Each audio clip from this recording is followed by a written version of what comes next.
Hey everybody, this is Robert here back with another video. Guess what I have this time? It's time for me to review this. It's a kind of a Chinese knockoff of the Apple Watch, or even Google smartwatches. So this is a smartwatch. This is my review. This is the DZ09 first generation. I think there's a second generation coming out soon on Amazon, which is a little higher price. I'll mention all the details in the video, so let's move.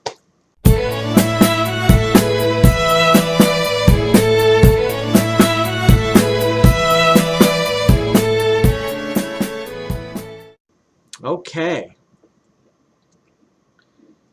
So I'm going to review this product in 5 categories: price, functionality, battery life, which I've seen other reviews that don't include the battery life, and also time to arrive. How long did it take from the time I ordered it to the time I received it from Amazon, and also limitations and downsides to this.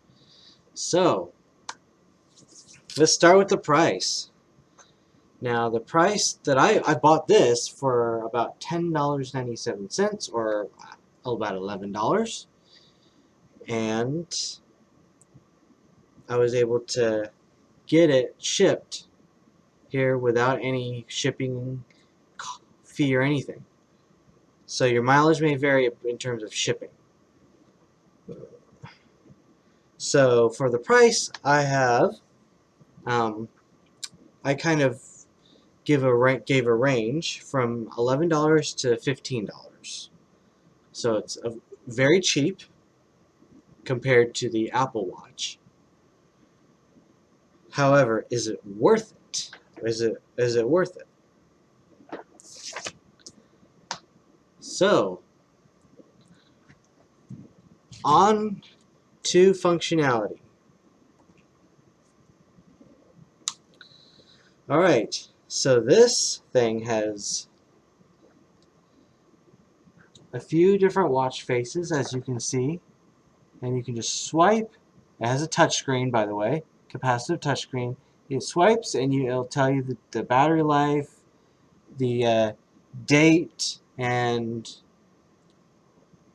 all the other menu items.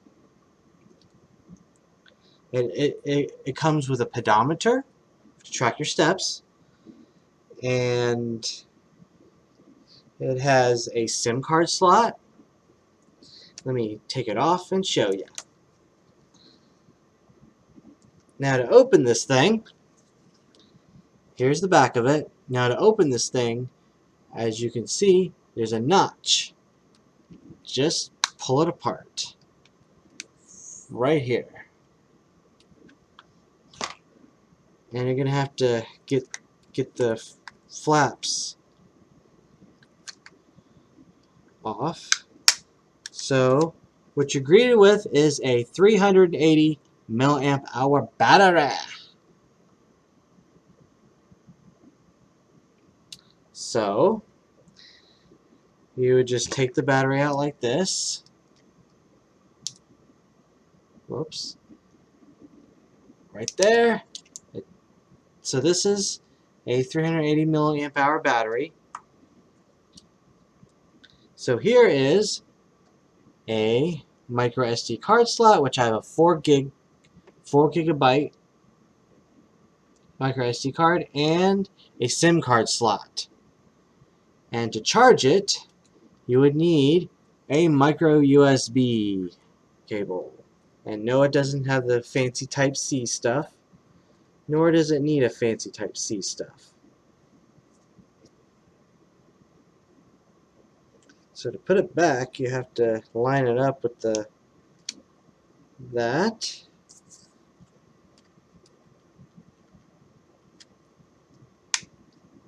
And it has a home button, just like you would have like an iOS device.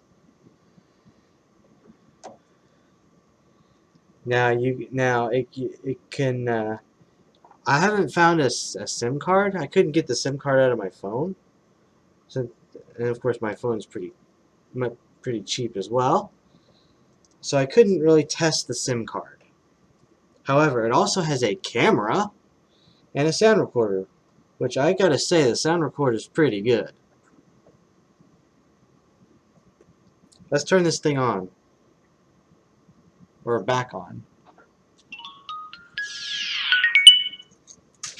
I don't know if you heard that, but that's kind of the speaker. There's a speaker in there. Okay. There's also Bluetooth music streaming that you can stream from your phone. You'll just need a separate app for your phone. I think it's just a Bluetooth notification app on your Android phone.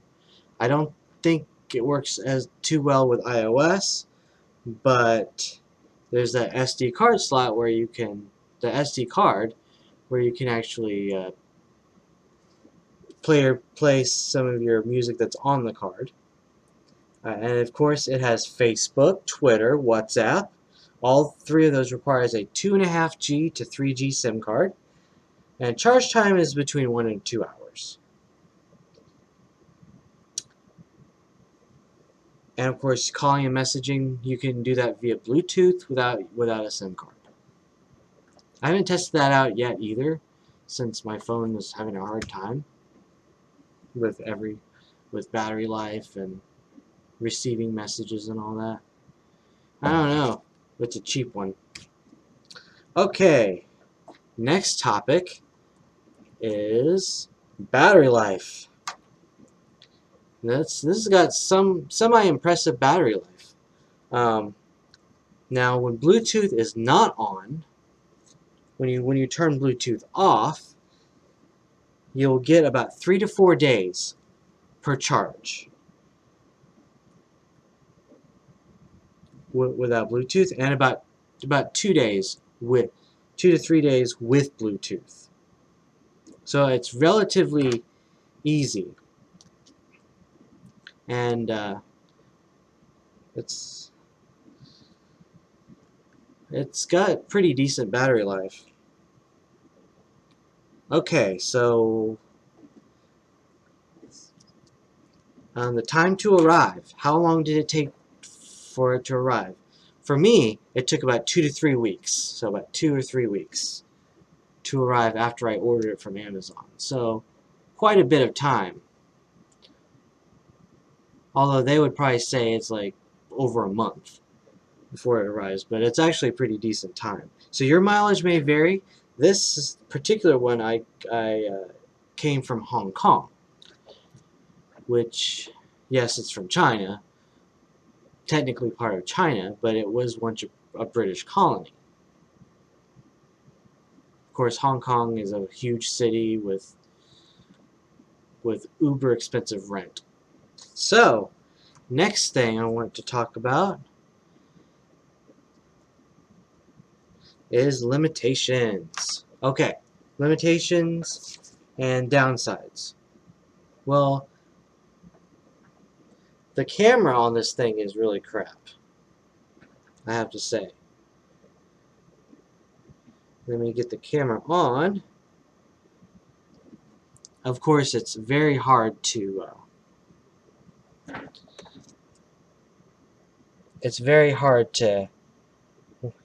turn on, but also it's hard to take a picture. So let me take a picture with this camera. I may have to take off the phone. So it's really, really hard to take a picture, as you could see.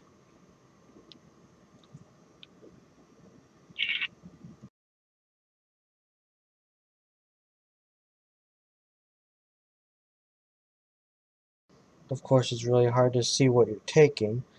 Let me take a picture maybe of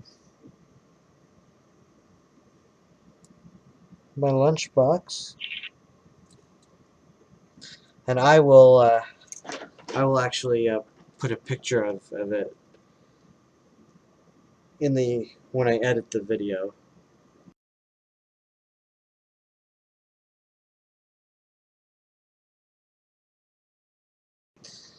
Also, you're going to have some possible Bluetooth compatibility issues on certain devices, such as iOS. Some iOS devices, you may have some compatibility issues with the Bluetooth part.